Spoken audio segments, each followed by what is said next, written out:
Welcome back sa Talk kung saan lahat ng pinag-iisipan dapat uusapan. Ako si Banton. At ako si Lorraine, and today pag-uusapan natin ang isang bagay na ginagamit natin araw-araw. Kahit minsan hindi natin ito napapansin, cognitive skills. Oo, ito yung mga mental abilities natin. Pag-iisip, pag-analyze, pag-remember, at lahat ng tumutulong sa atin. Narito si Nicole. Ignacio. Ayun, kompleto tayo.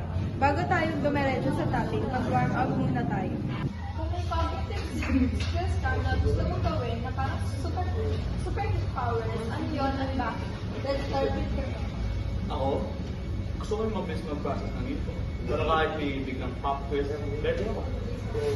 Sarap nun, pati yung mga chismis, mabilis mo maintindihan. Exactly. Next up, Ignacio. Tayo mag-iway para pwede nyo ulitin yung maling sagot sa recitation at pati yung maling taong ginali.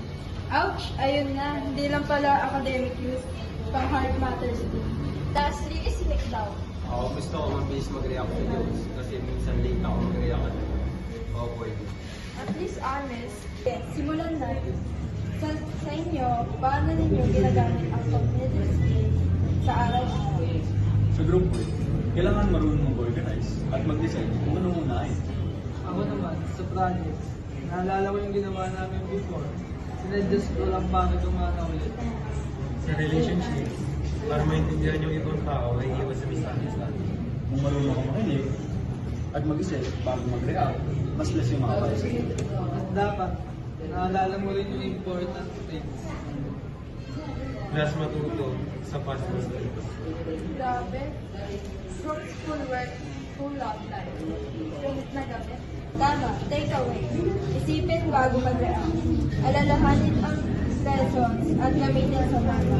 Academics man o relationship. At sana, piliin nyo rin yung taong matatalin nyo next time.